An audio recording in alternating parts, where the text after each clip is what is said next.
Qué bueno, gloria al Señor, qué bendición, de verdad que es una bendición ver estas cosas. Aleluya, gloria al Señor. Amén, hermanos. Vamos a orar un momentito, por favor, inclinemos nuestro rostro. Yo le había pedido en esta mañana al pastor Walter que tuviera unos versículos preparados, ¿verdad? ¿Están listos? Ok. Vamos a orar un momentito, cierre sus ojos, por favor, si es tan amable. Y vamos a tener una reflexión en torno a la palabra del Señor en esta noche. El Señor nos ha hablado mucho de diversas maneras, diferentes siervos de Dios, diferentes estilos, diferentes formas de exponer las palabras, la Escritura. Y vamos en esta noche a ver algunos principios fundamentales, básicos, para poder seguir avanzando. Porque una cosa es desear avanzar, pero la pregunta es ¿cómo podemos avanzar? ¿Qué debemos de hacer? ¿Y qué debemos de evitar hacer? Para que no nos estanquemos, sino que podamos seguir progresando en el Evangelio y en nuestra relación con Dios. Gracias, Señor, por toda la bendición recibida, toda la palabra compartida, el ambiente, los hermanos que han venido, incluso de lejanas tierras. Tú los has guardado y oramos para que cuando retornen a sus hogares, a sus respectivos países, tú les bendigas y vayan llenos de ti, Señor. Que lleven las alforjas llenas para poder seguir difundiendo la semilla de la palabra de Dios. Háblanos también esta tarde, abre nuestros oídos, nuestros corazones, para que podamos recibir la instrucción que nos ayude a prepararnos, a servirte, a honrarte mejor, Señor. Ponemos nuestra vida en tus manos, Dios mío, en el nombre de Jesús. Amén. Amén, amén. Gloria a Dios. Aleluya. A mí me gusta cuando empiezo a leer un libro de la Biblia, terminarlo. A veces en otras ocasiones de mi vida, en los tiempos de lectura bíblica, de estudio de la palabra, me gusta combinar, ¿verdad?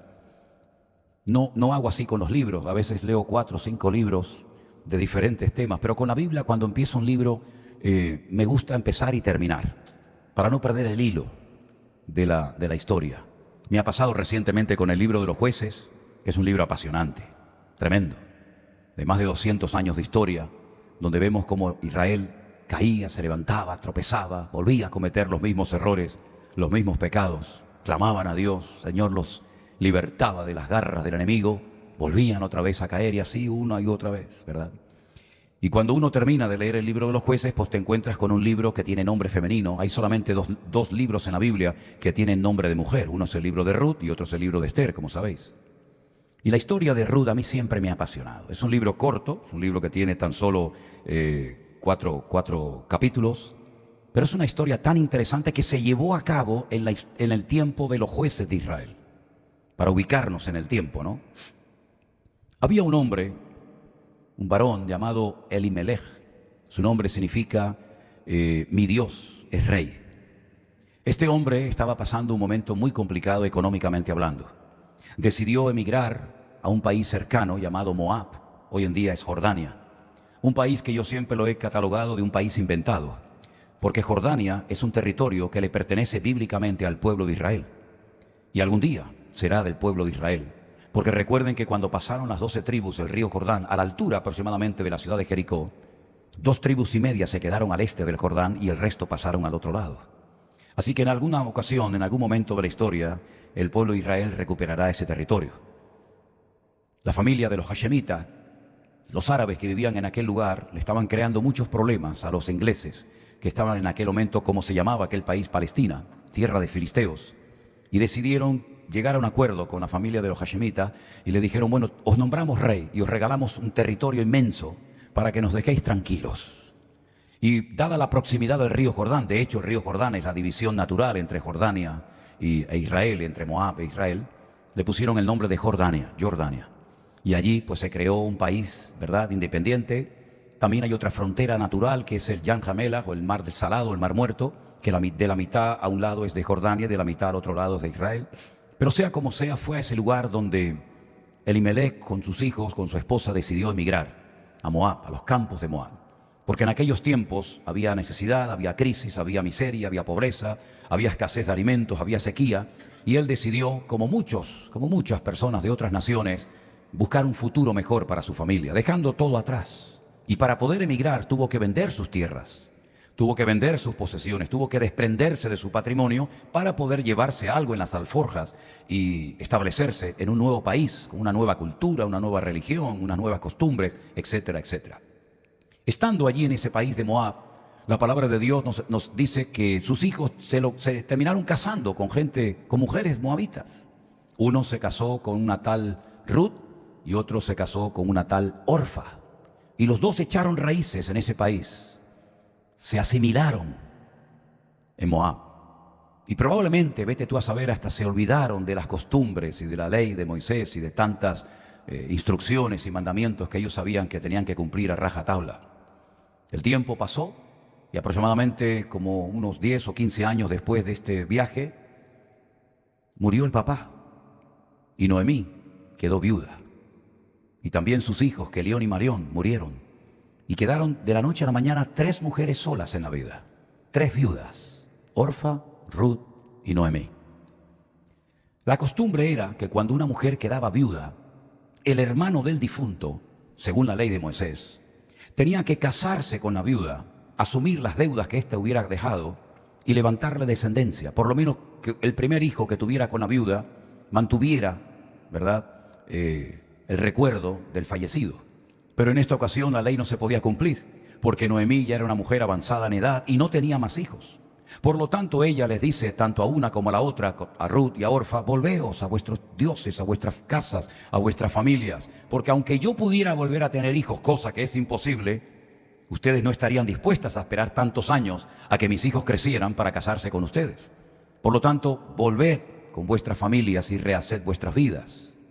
En principio parece que las dos decidieron seguir a Noemí, pero llegó un momento en el que Orfa lo pensó y dijo: ¿qué futuro me espera a mí al lado de esta mujer? ¿Cómo voy yo a dejar mi tierra, mis costumbres, mi familia, mis amistades, etcétera, para ir ahora a un lugar? Porque Noemí decidió emigrar nuevamente a Beth-lehem, a la ciudad donde ella había nacido. Y entonces dice que dio media vuelta y se marchó. Sin embargo, Ruth le dice a su suegra unas palabras hermosas: no me ruegues que te deje y me aparte de ti, porque a donde quiera que tú fueres, iré yo, y a donde quiera que vivieres, viviré. Tu pueblo será mi pueblo, tu Dios será mi Dios. Donde tú murieres, yo moriré, y allí seré sepultada. Así me haga el Señor, y aún me añada que solo la muerte hará separación entre nosotras dos. Una mujer comprometida que decide dejar todo atrás para acompañar a su suegra Noemí y empezar una vida nueva en un país que no conocía, pero ella adopta, ella acepta a Dios, al Dios de Israel, al Dios de su suegra en su vida, y su vida cambia radicalmente. Podemos ver en estas dos mujeres, en Ruth y en Orfa, una representación gráfica de la vida de muchas personas hoy en día. Personas que ponen su mano en el arado, que no tienen temor de tomar decisiones radicales en su vida y de ir a por todas en el Señor, y personas que no son capaces de mantenerse firme de esa decisión que han tomado y por cobardía o por cualquier otra circunstancia deciden volver atrás y lo pierden todo. Y lo pierden todo, porque la historia no dedica ni un minuto, por lo menos la historia bíblica, no dedica ni un minuto de tiempo a lo que pasó con aquella mujer que volvió atrás. Sin embargo, hay un libro en la Biblia que nos habla de lo que le pasó a Ruth, la moabita, y las bendiciones que recibió y cómo pudo rehacer su vida. Y la Biblia nos enseña que esta mujer tomó una determinación, tomó en serio el volver detrás o el ir detrás de su suegra Noemí, hasta el punto que dijo: solamente la muerte nos puede separar. Donde tú vayas yo voy a ir, donde tú vivas yo voy a vivir, tu Dios va a ser mi Dios, tu pueblo va a ser mi pueblo. Es decir, yo estoy dispuesta a adaptarme, estoy dispuesta a dejar todo atrás. Casi lo que hizo Abraham, ¿no?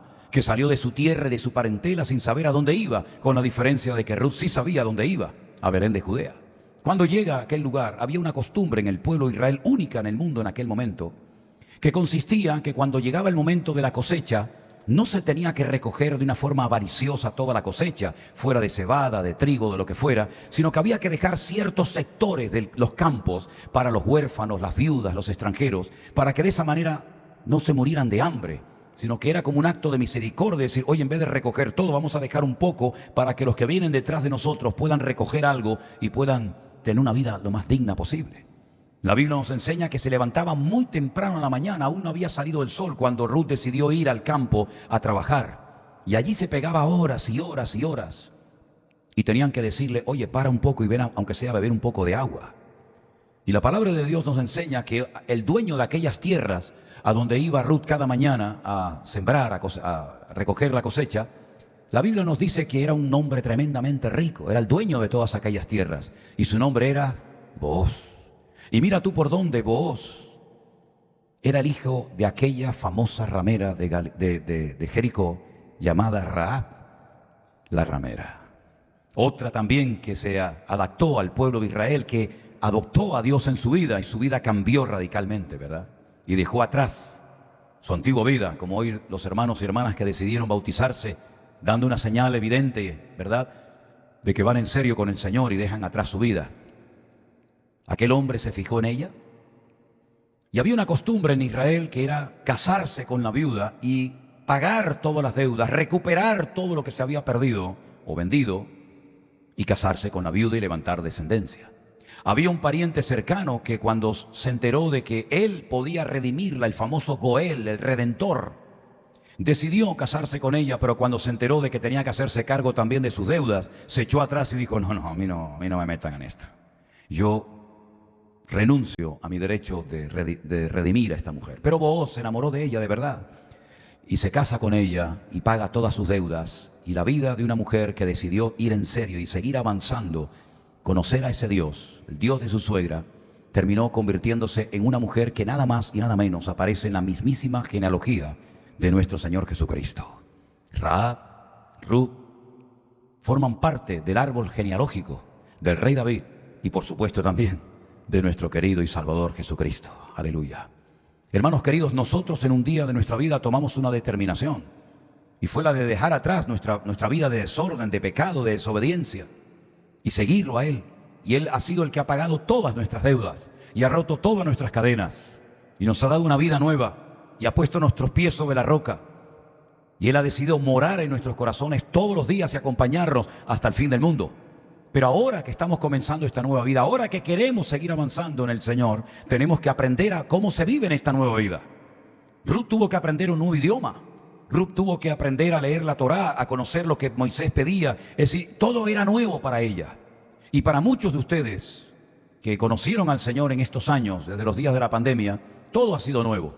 El tener que acostumbrarse y desarrollar una lectura diaria de la palabra, una vida de comunión, de relación con el Señor, todo ha sido nuevo. Y hay una serie de puntos fundamentales, de principios que nosotros queremos recordar y que nos van a ayudar a seguir avanzando y a seguir creciendo. El primer punto que nos va a ayudar mucho a fortalecer nuestra fe y nuestra relación con Dios, lo vamos a leer en Filipenses capítulo 4, versículo 2. Y nuestro hermano Walter nos lo va a leer, si es tan amable. Filipenses capítulo 4, versículo 2. Ruego a Evodia y a Síntique que sean de un mismo sentir en el Señor. Dos hermanas de la iglesia de Filipo que por motivos que no sabemos, había algo entre ellas que las distanciaba. Algo había sucedido entre estas hermanas, entre Evodia y Síntique, que cuando Pablo, preso en Roma, se entera, él escribe una carta y a pesar de su situación, a pesar de su encarcelamiento, a pesar de que sabe que pronto probablemente le corten la cabeza y muera como un mártir para Cristo, él no quiere dejar pasar la oportunidad de pedirle, de rogarle a estas dos hermanas que por favor se reconcilien, se lleven bien, sean de un mismo sentir, que no haya peleas, que no haya discordia, que no haya cismas, que no haya divisiones entre ellas. Porque no hay nada peor que una iglesia internamente dividida. Porque no hay nada peor que un cuerpo que se enferme, pudiendo haber vivido de una forma sana, simplemente porque tú tienes una opinión o yo tengo otra, o porque tú dijiste un día una cosa que yo la malinterpreté, o por cualquier otro motivo. Jamás nosotros en nuestra iglesia virtual, en nuestro ministerio, tenemos que darle lugar a divisiones. Porque no solamente es un pésimo testimonio al mundo, sino que eso nos va a debilitar espiritualmente hablando. Y por eso en el momento en el que yo percibo, me entero, discierno que hay algo en la mirada, algo en la actitud, algo en las palabras, yo le digo, ven para acá, te metes en esa habitación y no salgas hasta que arreglen esta situación. Porque somos nosotros los responsables de mantener la unidad del cuerpo de Cristo. No podemos producir unidad, pero sí debemos de mantener la unidad en el cuerpo de Cristo con nuestro testimonio. Y si tengo que perder una discusión para no perder un hermano, prefiero perder una discusión antes de perder una amistad y una relación con mi hermano en Cristo.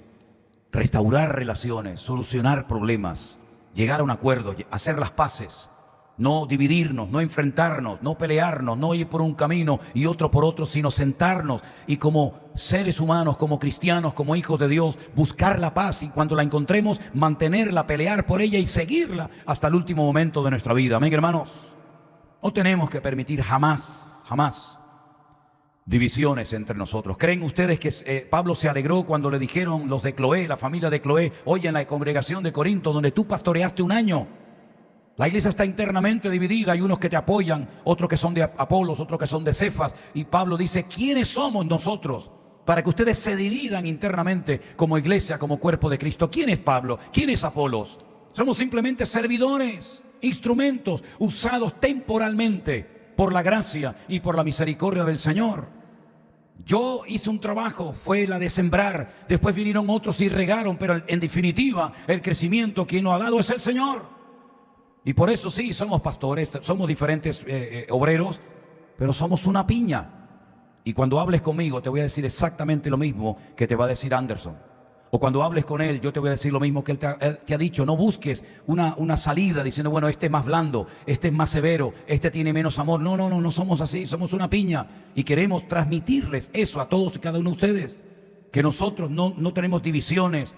Bueno, podemos discutir sobre un tema que no ha sido nunca el caso, pero si así fuera, nosotros siempre buscaremos la paz y la unidad entre nosotros, porque ¿de qué sirve predicar de un tema si luego entre nosotros no lo vivimos?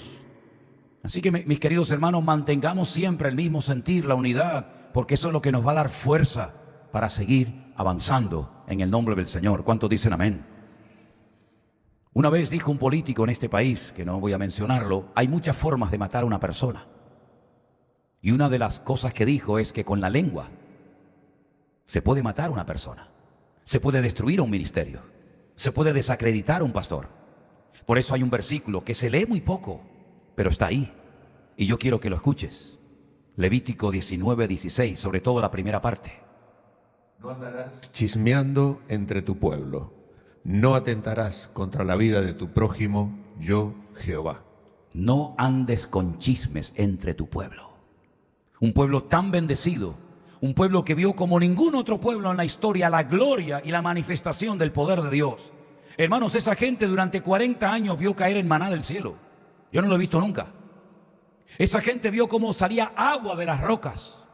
Esa gente vio cómo un mar se abría y ellos podían pasar por en medio como si fuera tierra seca.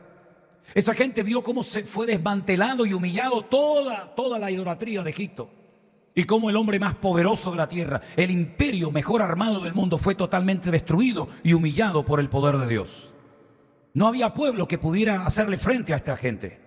No había ningún obstáculo natural o espiritual o de cualquier otra índole que pudiera neutralizar el avance del pueblo de Dios. Pero algo podía suceder en el pueblo que iba a debilitarlos espiritualmente. Iban a perder la bendición, la gracia, el respaldo y el favor de Dios. Y era un mal uso de la lengua.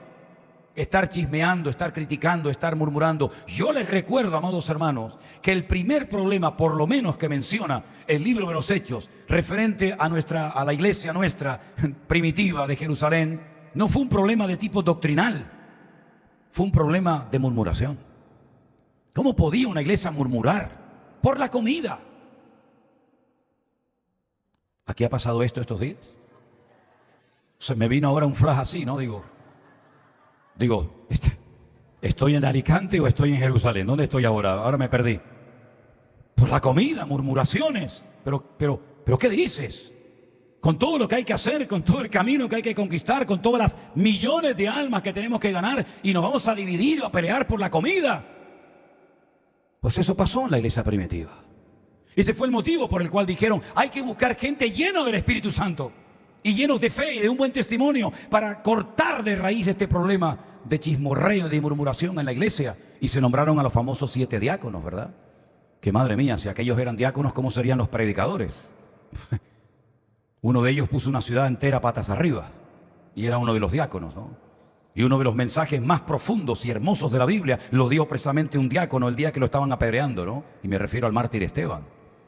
Es decir, cuidado con darle lugar a murmuraciones, a rumores y a chismorreo. Eso está totalmente prohibido por el Señor y totalmente ajeno a nuestro modelo y estilo de vida como creyentes. No acepte nunca murmuraciones, ni chismes, ni críticas de sus hermanos en Cristo. Usted tiene que defenderlos a muerte.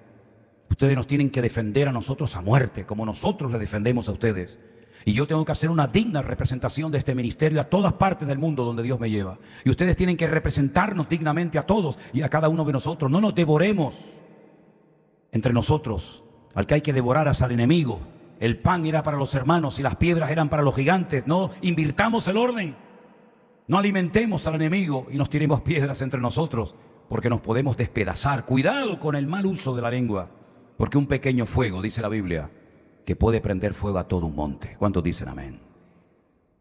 Hebreos capítulo 12, verso 2 nos da una pauta, un punto fundamental que ya se ha comentado desde este mismo púlpito en estos días. Y dice así: puestos los ojos en Jesús, el autor y consumador de la fe. Amén. El cual por el gozo puesto delante de él sufrió la cruz, menospreciando el oprobio, y se sentó a la diestra del trono de Dios. Pongamos todos la mirada en Cristo Jesús, nuestro Señor. Los hombres somos imperfectos. Yo no soy un pastor perfecto. Yo no soy un padre perfecto. Yo no soy un marido perfecto. Y si no, pregúntenle a Elena. Y van a salir de toda duda. Nosotros somos seres imperfectos que por un tiempo, que solamente Dios sabe, estamos siendo utilizados por el Señor. Pero no somos imprescindibles en el reino de Dios. Y ustedes no tienen que seguirnos a nosotros. Ustedes tienen que seguir a Cristo como nosotros estamos también siguiendo al Señor. Así que, mis queridos hermanos, la mirada siempre, siempre en Cristo Jesús. Algún día le fallaremos si es que no lo hemos hecho ya. Pero el Señor Jesucristo, que es perfecto, nunca nos defraudará, sino que cada día nos sorprenderá con su amor, con su gracia, con su misericordia, con sus bendiciones. Por lo tanto, mis queridos hermanos, aunque sé que lo saben, te lo recuerdo: miren y sigan a Cristo, no al hombre. Hebreos también capítulo 12 del 5 al 11 es un poquito extenso la lectura, pero presten atención porque ahí hay un punto fundamental que nos viene bien a todos escucharlo en esta noche.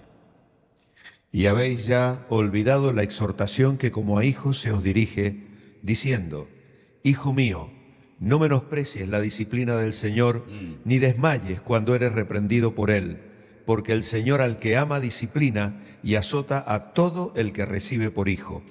Si soportáis la disciplina, Dios os trata como a hijos, porque ¿qué hijo es aquel a quien el Padre no disciplina? Pero si se os deja sin disciplina, de la cual todos han sido participantes, entonces sois bastardos y no hijos. Por otra parte, tuvimos a nuestros padres terrenales que nos disciplinaban y los venerábamos. ¿Por qué no obedeceremos mejor, mucho mejor, al Padre de los Espíritus y viviremos? Y aquellos, ciertamente, por pocos días nos disciplinaban como a ellos les parecía, pero para lo que nos es provechoso, para que participemos de su santidad. Es verdad que ninguna disciplina al presente parece ser causa de gozo, sino de tristeza, pero después da fruto apacible de justicia a los que en ella han sido ejercitados. ¿Cuántos dicen un fuerte amén? El dejarnos tratar y moldear por el Señor es un área fundamental en la vida de cualquier cristiano que quiere ir en serio y quiere avanzar en el Señor. El dejarnos tratar, podar, moldear es algo fundamental que el Señor quiere hacer en la vida de todos y cada uno de nosotros. Y nadie está exento de entrar en el taller de Dios. Cuando nos presentamos delante de su presencia, vemos que todavía hay áreas débiles. Vemos que todavía hay muchas carencias y muchas cosas de nuestro carácter, de nuestra forma de ser, que no son tal vez tan agradables a los ojos de Dios, tal vez no son tan visibles de cara a la galería, pero Dios las conoce perfectamente. Y la disciplina del Señor no es una disciplina para humillarnos, sino es una disciplina que viene para restaurarnos y ayudarnos a crecer y a madurar. Y de nada sirve, queridos hermanos, que sepamos mucho de la Biblia o tengamos muy buenas intenciones y tengamos el corazón lleno de ideas y la mente llena de planes y proyectos. Nada de eso sirve si primeramente no nos dejamos triturar y tratar por el Señor. Hoy se hablaba acerca de las pruebas, ¿verdad? Y yo he dicho muchas veces que las pruebas es un favor que Dios nos hace a nosotros. para ayudarnos a reconocer que hay áreas de nuestra vida que necesitan ser tratadas urgentemente por el Señor. Las pruebas son proporcionales a nuestro nivel de madurez. En otras palabras, Dios, cuando trae una prueba a nuestra vida, siempre es para nuestro beneficio. Y la actitud que mantengamos en la prueba, en el trato de Dios, es lo que va a marcar la diferencia, la duración de la prueba. Dios nunca se va a equivocar mandándote a ti una prueba. El Señor sabe las pruebas que nos tiene que mandar a cada uno de nosotros, sabe dónde más nos duele y sabe dónde tiene que tratarnos. Y nos va a tratar sin necesidad de pedirnos permiso. No tiene que pedirnos permiso el Señor ni consultarnos para probarnos, sino que el Señor lo hará cuando quiera, como quiera y cuantas veces quiera. Y dice la Biblia, y tened por sumo gozo cuando os halléis en diversas pruebas, sabiendo que la prueba de vuestra fe siempre, siempre produce paciencia. Cualquier padre, cualquier madre, y más ahora que somos cristianos, ¿quién puede decir que no amamos a nuestros hijos? Pero hay que corregirlos. Hay que enseñarles lo bueno, lo malo ya viene en el paquete. Ya viene incluido. No hay que enseñarles a ser rebeldes, a ser malcriados, a portarse mal, a mentir, a ser egoístas. Eso ya viene, ya va incluido en su genética, ¿verdad? Pero somos nosotros los que tenemos que, por amor a ellos, educarlos, enseñarlos, corregirlos, disciplinarlos, siempre para su bien. Aunque no lo entiendan, aunque se rebelen, aunque pataleen, algún día lo agradecerán. Y exactamente el Señor es con cada uno de nosotros. Venimos a los pies de Cristo, cada uno con su historia, con su carácter, con su temperamento, con su genio, con sus complejos, con sus ataduras, con todo lo que tú quieras. Y el Señor nos toma y empieza a quitar esas ligaduras, esas ataduras, esas vendas. El Señor le dio una vida nueva, lo resucitó a Lázaro, pero no podía caminar, no podía moverse. Porque dice que salió atado de pies y de manos y con un sudario que le apretaba, que le oprimía al cuerpo. Y entonces el Señor, antes de irse, dice, desatadlo y dejadlo ir. Yo le he dado vida, pero ahora hay que ayudarlo a caminar. Hay que desatarlo, hay que quitarle todas esas vendas que lo oprimen para que pueda volver a caminar perfectamente. Y cuando venimos al Señor, Él perdona todos nuestros pecados así, instantáneamente. Amén, hermanos. No lo va haciendo una semana, ahora, 20 mañana, perdonamos otro, sino que perdona instantáneamente y olvida todos nuestros pecados. Pero eso no significa de que el Señor no tenga que pulirnos, que el Señor no tenga que tratarnos. Y claro, y además Él lo sabe hacer perfectamente. Y ninguna disciplina, ninguna prueba produce gozo al momento. Esa es una de las características de que estamos siendo probados, que no entendemos nada. La estructura de la prueba es un principio fundamental, es que no entiendo lo que está pasando, pero gloria a Dios que Él no nos tiene que dar explicaciones. No entiendo nada, pero sé que mi Dios está tratando con mi vida. Seguramente José, seguramente David y seguramente tantos personajes de la Biblia, tanto Antiguo como Nuevo Testamento, no entendían nada. ¿Por qué mis hermanos me odian? ¿Por qué mis hermanos no me apoyan? ¿Cómo es posible que los egipcios me amen más y paguen por mi persona y mis hermanos me rechacen? ¿Cómo es posible que sean más tratados y tengan más confianza los egipcios que mis propios hermanos? Bueno, el Señor permitió todo aquello. Y como decía Walter esta mañana, después de años, Él dijo a sus hermanos, ustedes no me mandaron a Egipto. Fue Dios el que me mandó. Y todo esto tiene un propósito y una razón de ser. Y si no hubiera sido así, todos hubiéramos muerto. Pero el Señor, que conoce la historia, se adelanta en la historia. Y ya tenía todo preparado de antemano, ¿verdad? Y vemos que ningún hombre, ninguna persona que haya sido probado en la historia bíblica ha salido peor, sino más bien todo lo contrario. Y el Señor nos está probando. Claro que nos bendice, claro que nos mima, claro que abre puertas, pero también al mismo tiempo nos prueba, pero fortalece cada día nuestra fe. Porque en estos tiempos finales donde Dios ha decidido que vivamos y ministremos, nuestra fe tiene que estar en perfecta condición. No podemos tener ningún lastre, no podemos tener ningún peso que nos impide avanzar, porque para correr, para avanzar, hay que correr con paciencia, con perseverancia, con fidelidad, pero dejando a un lado todo aquello que es un impedimento para correr, hermanos. Siempre me ha llamado la atención la forma física de los corredores de maratón, tan flacos, tan delgados. Cuando íbamos a predicar y a ministrar a África, a Kenia, veíamos aquellos hombres tan altos, ¿cómo se llaman? Los Masái, ¿verdad? Tan altos, con unas alturas impresionantes, corrían descalzos por la selva. Un día me paré en un barrio, había un partido de fútbol, corrían como gacelas, todos estaban descalzos y todos estaban flacos, delgados. Y esa gente después podía correr 30, 40, 50 kilómetros. Era algo increíble, nadie en el mundo era capaz de alcanzarlos.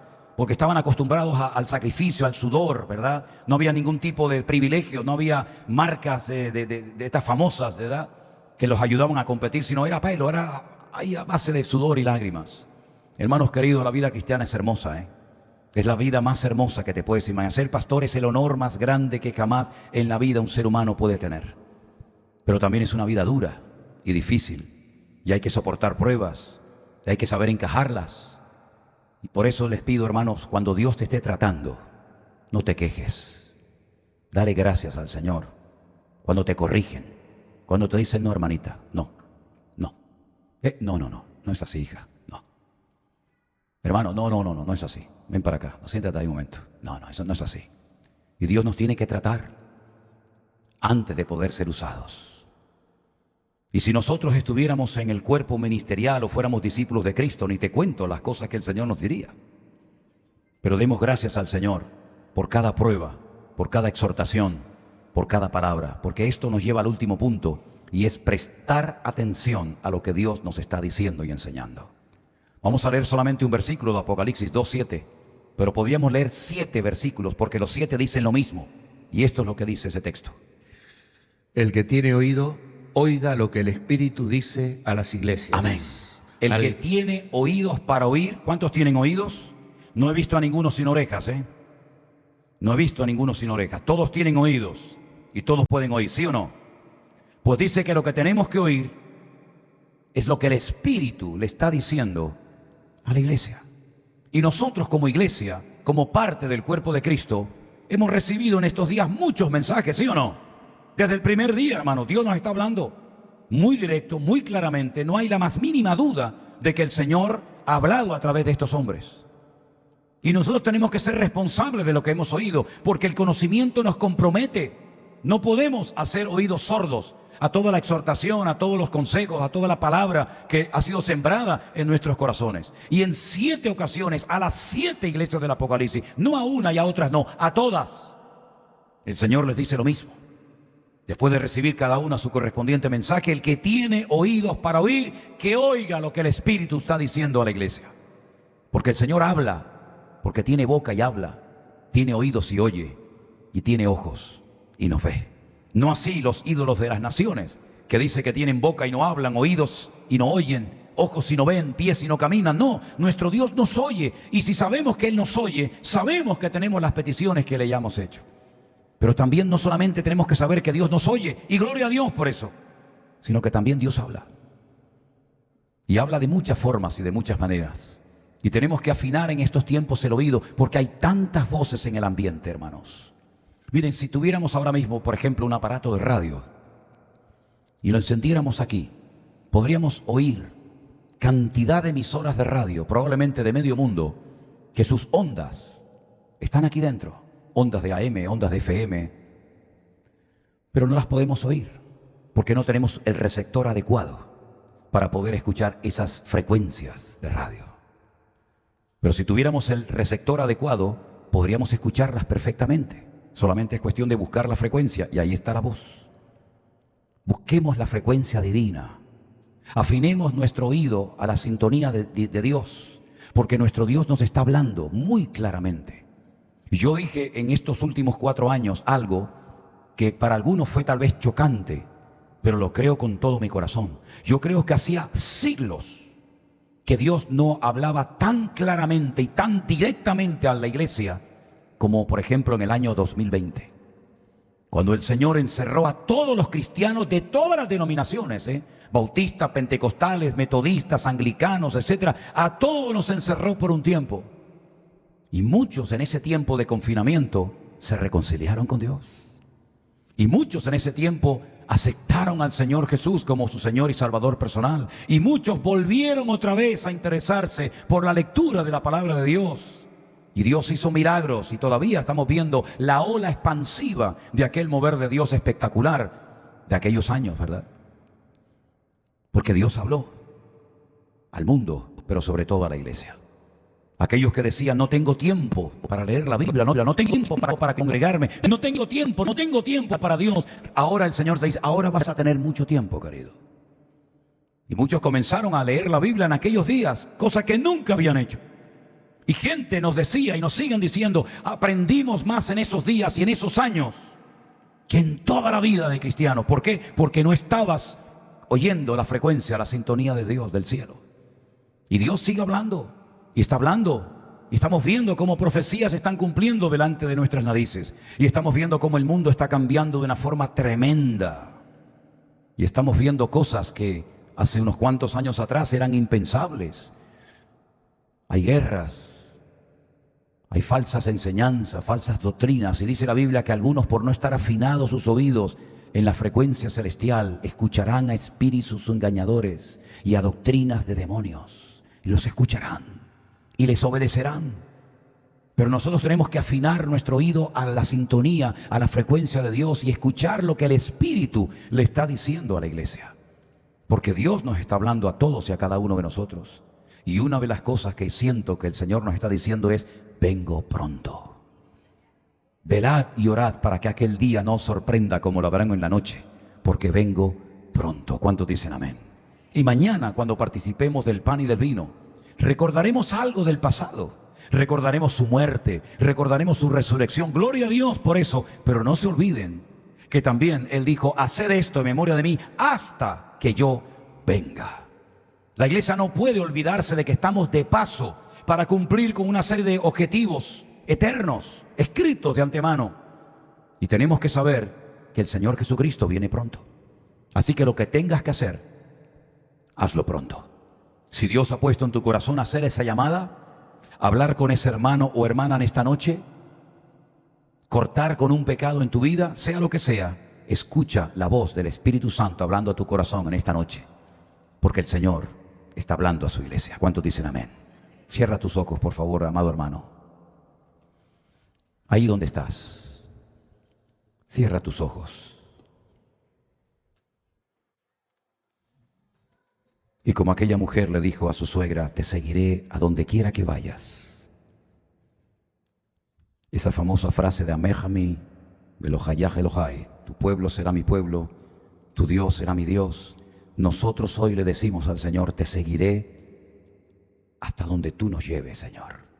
Al valle, a la montaña, a la tormenta, a la fama, al fracaso, a todas partes te seguiremos. Da igual donde te encuentres, Señor, amado mío, yo te seguiré. Porque de nada sirve oír la voz de Dios si no le abrimos la puerta cuando Él nos está llamando. La iglesia de la Odisea, la última que se menciona en el libro del Apocalipsis, el Señor le dice: he aquí yo estoy a la puerta y llamo. Si alguno oye mi voz y abre la puerta, entraré a Él y cenaré con Él y Él conmigo. Lo habían dejado fuera al amado, al Señor. Como la mujer del Cantar de los Cantares, que oyó su voz y no se quiso levantar a abrirle la puerta a su amado. Y cuando se dio cuenta ya era tarde, porque ya se había marchado. Si oyereis hoy su voz, no endurezcáis vuestros corazones. Dejemos que el Señor haga su obra perfecta y maravillosa en nuestras vidas. Aleluya.